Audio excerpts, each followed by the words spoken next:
Hello students, I am Sarika Sahu, Assistant Professor in Bharati College of Pharmacy. So student, today we will discuss about the topic partially miscible liquids and the phase rules, okay, in solubility of drug, okay. So students, in previous videos, the solubility of drugs and solvation and factor influencing the solubility, we are also discuss the topics, okay, and also discuss the Raoult's law and distribution laws and partition coefficients. Okay, so you will watch the previous video. Okay, so student, in today's video, partially miscible liquids and phase rule. Let's start the video. Hello students, this is Sarika here. Today we will start the topic partially miscible liquids. Okay, तो students, liquid systems, जो liquid systems होते हैं वो two types के होते हैं. First one is partially miscible solids and liquids and completely miscible liquids. Okay, तो ये टू टाइप्स के जो लिक्विड्स होते हैं इनके एग्जांपल देख लेते हैं हम. First is in partially miscible liquids, that example is phenol water system, that is a two layer conjugate layer. ठीक है, कुछ क्वांटिटी जो है वो फिनॉल की वाटर में डिज़ोल्व होती है और कुछ क्वांटिटी जो है वाटर की फिनॉल में डिज़ोल्व होती है. तो स्टूडेंट्स, कुछ quantity means partial miscible. Okay, next one is completely miscible. So example is Raoult's law. Okay, Raoult's law के बारे में हम डेरिवेशन, पॉजिटिव नेगेटिव डेविएशन ये सब पढ़ चुके हैं. ठीक है, एग्जाम में आपको ग्राफ वगैरह के सहित पूरा बनाना होगा. ठीक है, नेक्स्ट स्टार्ट करते हैं. ये पार्शियल मिसिबल जो लिक्विड्स होते हैं क्या होते हैं एक बार फिर से हम देख लेते हैं. ठीक है, पार्शियली मिसिबल लिक्विड्स और conjugate liquids are defined as a two liquid system. ठीक है, हाँ याद रखिए, टू लिक्विड सिस्टम्स होते हैं इन विच देयर म्यूचुअल सॉल्युबिलिटी. ठीक है, एक दूसरे में जो आपस की सॉल्युबिलिटी होती है वो in one another is limited. ठीक है, और दोनों की एक जो सॉल्युबिलिटी होती है वो लिमिट में होती है. ठीक है, पूरा पूरा अपने आप को नहीं ये मिक्स करते हैं. ओके, देन इसके लिए एग्जांपल देख लेते हैं. Suppose equal volume of phenol. ठीक है, हमने फिनॉल लिया है, सभी लोग देखे होंगे लैब में फिनॉल कैसा होता है. ठीक है, फिनॉल ऑर्गेनिक सॉल्वेंट है, एक स्ट्रॉन्ग ऑर्गेनिक सॉल्वेंट है. ठीक है, देन और दूसरा है water. Water are the shaken together in separating funnel. ठीक है, लास्ट हमने पढ़ा था सेपरेटिंग फनल में फिनॉल और वाटर को दोनों को हमने एक कांस्टेंट टेम्परेचर में सेपरेटिंग फनल में डाल दिया. ठीक है, नेक्स्ट हम देखते हैं. For a certain period of time, कुछ टाइम के बाद. ठीक है, when the mixture is set aside at equilibrium, upper layer is phenol is saturated with water and lower layer is water saturated with phenol. ठीक है, इसका मतलब क्या होता है कि हाँ ये सेपरेटिंग फिनॉल है. ठीक है, ऊपर में हमने फिनॉल लिया, नीचे हमने वाटर लिया. ठीक है, दोनों को हमने फ्रिक्वेंटली मिक्स किया, जोर जोर से शेकन किया. ठीक है, कितना 20 मिनट्स तक किया. उसके बाद 20 मिनट के बाद हमने एक सर्टेन पीरियड ऑफ टाइम के लिए उसको सेट असाइड कर दिया. ठीक है, साइड में रख दिया ड्यू टू स्टैंड में. ओके, देन हम क्या देखते हैं कि जो अपर लेयर है उसमें हमारा जो फिनॉल है वो मिक्स वाटर के साथ मिक्स होकर सेचुरेट हो चुका है, जितना उसको संतृप्त हो चुका है, जितना उसको वाटर के साथ मिक्स होना है. देन दूसरा जो लेयर है, लोअर लेयर जो है वाटर का. ठीक है, उसमें हम क्या देखते हैं, सेचुरेटेड विथ फिनॉल. फिनॉल में वो जितना उसको घुलना है वो सेचुरेटेड हो चुका है. ठीक है, तो इन दोनों के जो डिज़ोल्यूशन से जो शिकन हमने किया उसकी वजह से हमको एक लेयर मिलता है जिसको बोलते हैं हम कॉन्जुगेट लेयर. ठीक है, ये जो कॉन्जुगेट लेयर है दोनों को शेक करने के बाद ही एक मोटी सी लेयर बनती है बीच में, जिसमें कि दोनों संतृप्त मात्रा में होते हैं कि सैचुरेटेड होते हैं. ठीक है, तो अगर एक फेज़ है दोनों का तो वो कहलाएगा होमोजीनियस, और अगर अलग अलग दोनों का फेज़ है तो वो कहलाएगा हेट्रोजीनियस. ओके, देन सो इसके बारे में और जानते हैं. तो एक साइंटिस्ट थे जे विलियम गिब्स. ठीक है, क्या नाम है, जे विलियार्ड गिब्स. ठीक है, तो ये जे विलियार्ड गिब्स हैं, इन्होंने एक्सप्रेस किया था the relationship between the heterogeneous phase in the form of phase rule. ठीक है, ये जो हेट्रोजीनस फेज है, ठीक है, कौन सा, ये वाला जो हेट्रोजीनस फेज है आपका ये. ठीक है, यानी कि दो लेयर इसमें ये और ये दोनों जो हेट्रोजीनियस फेज है इसको समझाया गया फेज रूल के माध्यम से. ठीक है, so next is what is phase rule. ठीक है, तो अब फेज रूल के बारे में हम जानते हैं. तो जो फेज रूल होता है, ठीक है, phase rule is a device for relating the effect of least number of independent variable, ठीक है। फेज रूल एक डिवाइस है, ठीक है, जिसमें कि हम जानते हैं इफेक्ट देखते हैं, ठीक है। जो हमारा जो लिक्विड्स हैं, ठीक है, जो हमारे लिक्विड्स हैं, दो दो लिक्विड्स हैं, उनके ऊपर हम इफ़ेक्ट देखते हैं किसका, टेम्परेचर का, प्रेशर का, कंसंट्रेशन का, ठीक है। तो ये होता है लिक्विड सॉरी फेज रूल, ठीक है। वेरियस फेजेस में इसका क्या एग्जिस्ट इन इक्विलिब्रियम, ठीक है, दोनों के इक्विलिब्रियम यानी कि साम्य अवस्था, यानी कि दोनों जब बराबर मात्रा में है तो उस टाइम पे क्या इसमें टेम्परेचर का क्या इफेक्ट हो रहा है, प्रेशर का क्या इफेक्ट हो रहा है, कंसंट्रेशन क्या इफेक्ट हो रहा है, ये हम पता करते हैं फेज रूल में, ठीक है।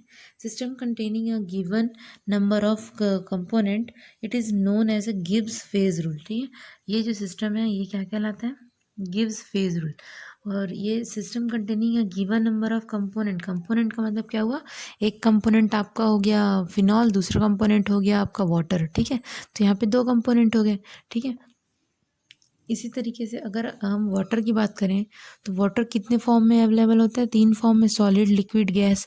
तो कंपोनेंट तो एक ही है, ठीक है। तो कंपोनेंट क्या होगा, एक कंपोनेंट, ठीक है। उसी तरीके से इसका एक मैथमेटिकल फॉर्मूला होता है, ठीक है, जो कि F is equal to C minus P plus two. इसको आपको हमको हमेशा आपको ये याद रखना है कि ये जो फॉर्मूला इसको रट लीजिए कि F equals to C minus P plus two, ठीक है। सी माइनस पी होगा और प्लस टू होगा, ठीक है। इसको आप हमेशा से याद रख लीजिए। अब हम देखते हैं नेक्स्ट, ये F क्या है, सी क्या है, पी क्या है, ठीक है। So F is a number of degree of freedom, okay. So where F is in a number of degree of freedom means क्या होता है कि जो वेरिएबल्स सी और पी से मिलते हैं, ठीक है, उसको हम बोलते हैं नंबर, डिग्री ऑफ फ्रीडम, ठीक है। वो इफ़ेक्ट करते हैं, वो इंडिपेंडेंट वेरिएबल्स जो हैं वो इफ़ेक्ट कर रहे हैं, ठीक है। अगर ज़ीरो है तो डिग्री ऑफ फ्रीडम ज़ीरो होगा, ठीक है। एफ़ के ऊपर ज़्यादा ध्यान ना देते हुए सी और पी जो है वो आप अच्छे से समझ जाइए, ठीक है। तो सी जो है नंबर ऑफ कंपोनेंट, कंपोनेंट मैंने बताया आपको कितने प्रकार के हैं, मीन्स कंपोनेंट का मतलब होता है कितने टाइप या प्रकार। जैसे कि कंपोनेंट में आपका आ जाएगा, अगर मैं वाटर और फिनॉल फेज रूल लेती हूँ तो दो कंपोनेंट हो गए, दो जाति के हो गए, एक फिनॉल और एक वाटर। अगर मैं फेज डायग्राम बना रही हूँ वाटर का, और जिसमें कि मैंने तीन फेज में लिया है, लिक्विड, सॉलिड और गैस, तो उस मेरा जो कंपोनेंट है वो क्या हुआ, वाटर हुआ, ठीक है। वहाँ पे मैंने और कोई दूसरा इंग्रेडिएंट नहीं लिया है, सिर्फ वाटर ही यूज़ किया, तो मेरा कंपोनेंट क्या हुआ, एक ही जाति का, मीन्स वाटर, ठीक है, यानी कि एक कंपोनेंट। अब नेक्स्ट हम देखते हैं फेज़ के बारे में। फेज़ जो है नंबर ऑफ फेज़, फेज़ यानी कितने फॉर्म में वो अवेलेबल है, ठीक है। तो यहाँ पे दो फॉर्म हो जाते हैं, ठीक है। जैसे कि अब हम वाटर का फेज रूल अगर बोलें, ठीक है, तो यहाँ पे हमको मिलेगा तीन फेज, ठीक है। कौन कौन से, लिक्विड, सॉलिड और गैस, तीन फेज मिल गए, तो नंबर ऑफ फेज कितना हो जाएगा, तीन हो जाएगा, ठीक है। अगर फेज रूल की वाटर एंड फिनॉल की बात करें तो यहाँ पे भी दो फेज होंगे, ठीक है। तो टू फेज़ और एक वन फेज़, ठीक है। तो ये हो गया।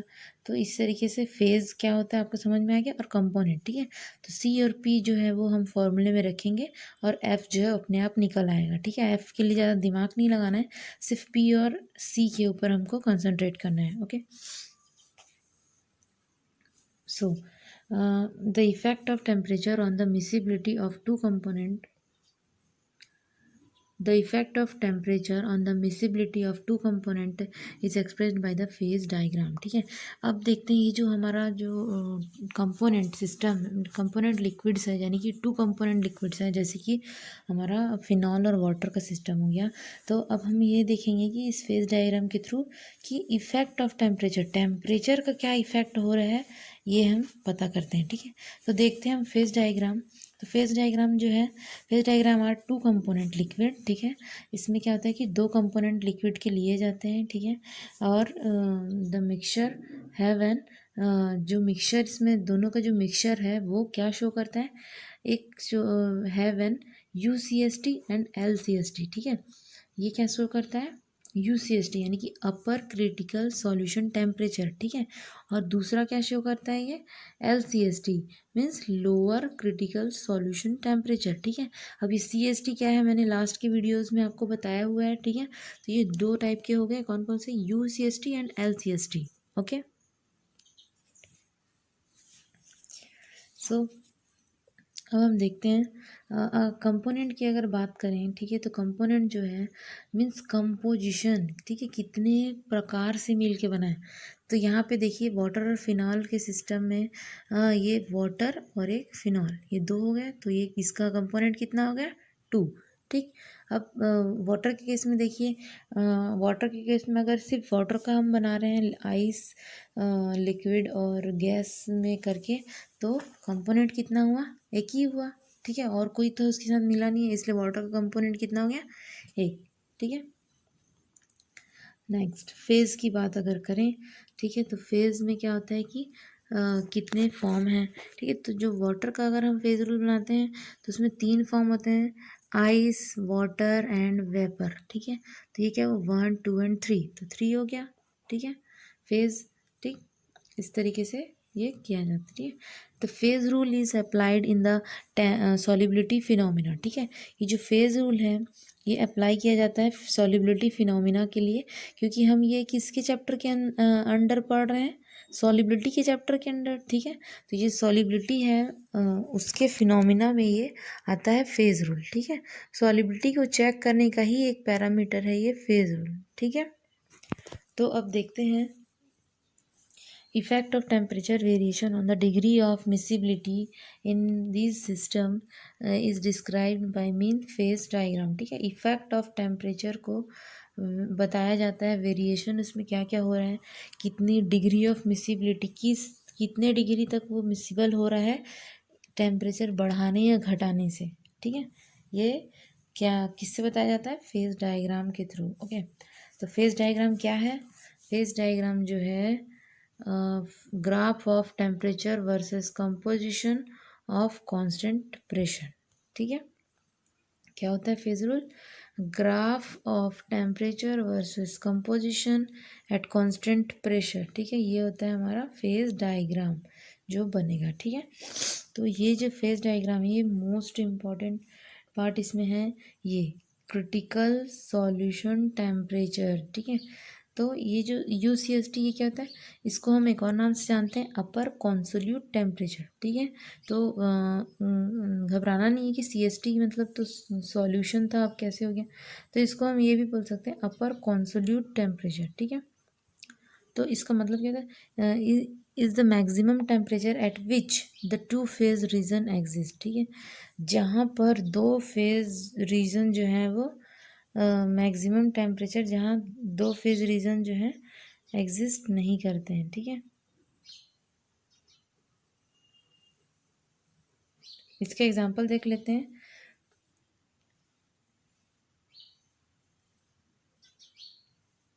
Phenol water system the CST, ठीक है। फिनॉल वाटर के सिस्टम में जो CST है 66.8 डिग्री सेल्सियस, ठीक है। नेक्स्ट हम देख लेते हैं आगे, तो सबसे इसमें लास्ट आपके सीनियर के जो पहले के जो पेपर हैं उसमें water phase rule, sorry phase rule, water and phenol phase rule को पूछा गया है, ठीक है। तो लास्ट टाइम नहीं पूछा गया, तो इस बार श्योर है कि आपके सिलेबस में पूछा जाएगा, ठीक है। इसलिए ध्यान से फेज रूल को पढ़िए, ठीक है। क्वेश्चन इसमें से आने ही हैं, ठीक है। ये पार्शियल मिसिबल लिक्विड्स के अंडर ये सारे जो टॉपिक्स हैं ये आते हैं, ठीक है। अब देखिए वाटर का जो फेज रूल सिस्टम है मैं आपको बताती हूँ कैसे होता है ये, ठीक है। तो हमने यहाँ पे देखा था the phase rule express mathematically, जो फेज रूल को हमें एक्सप्रेस करते हैं, कैसे एक्सप्रेस करते हैं, F=C-P+2, ठीक है। अब हम देखते हैं वाटर के केस में क्या होता है, in water phase rule system the C, ठीक है, सी कंपोनेंट वाटर बस हमने यहाँ पे यूज़ किया है, ठीक है, H2O यूज़ किया है, तो कंपोनेंट हमारा क्या हुआ, 1 हो गया। फेज़ यहाँ पे वाटर जो है वो कितने फेज़ में होता है, लिक्विड, सॉलिड एंड गैस, ठीक है, 3 फेज़ में है, ठीक है। तो P इज़ 3। तो अब हम इसको कैलकुलेट करते हैं, तो F equals to 1 minus 3 plus 2 equals to, जब इसको सॉल्व करेंगे तो 3 में से 1 गया 2, 2 में से प्लस माइनस माइनस होता है, तो +2 और -2 दोनों कैंसिल हो गए, तो जो क्या है 0, ठीक है। तो F इज इक्वल टू 0, यानी कि डिग्री ऑफ फ्रीडम जो है वो 0 है, ठीक है। So only 1 point upon obtained in phase diagram graph obtain triple point of water solid liquid vapour in 1 point, ठीक है। देखिए तो यहाँ पे क्या होता है कि एक पॉइंट बस आपको मिलेगा फेज डायग्राम में, ठीक है, और ट्रिपल पॉइंट जो है वो ऑब्टेन्ड होगा वाटर का, जिसमें कि तीनों फॉर्म जो है एक जगह पे आके दिखेंगे आपको, ठीक है। ये देखिए, ये हो गया आपका ट्रिपल पॉइंट, ठीक है, ये हो गया ट्रिपल पॉइंट, ठीक है। यहाँ पे और किसी चीज़ का इफेक्ट नहीं हो रहा है, ठीक है। यहाँ से यहाँ तक ये वाटर, यहाँ से यहाँ तक का जो ये वाटर फेज रूल है ये, ठीक है, यहाँ से ऊपर जैसे ही जाता है, इधर का जो रीज़न है ये सॉलिड हो जाता है, यहाँ से ऊपर जाएगा तो ये लिक्विड में हो जाएगा, और यहाँ का जो एरिया है वो गैस में बदल जाता है, ठीक है। इसका प्रेशर जो है ये हो गया, टेम्परेचर जो है ये, ठीक है। तो ये हो गया हमारा वाटर का फेज रूल। इसको आपको कैसे बनाना है, ध्यान से देखिए, ठीक है। ये जो लाइन है ये यहाँ पे गई, यहाँ से ट्रिपल पॉइंट आपको बनाना है, यहाँ से ये तीनों जो है वो अलग अलग हो गए हैं, ठीक है। तो इस तरीके से वाटर का फेज रूल आपको समझा देना अगर एग्जाम में आता है तो। बहुत ईजी है, 2 लाइन में ये ख़त्म हो गया है। फेज रूल समझाना है और उसका सो स्टूडेंट्स इसके आगे का scene next video. Okay, thank you.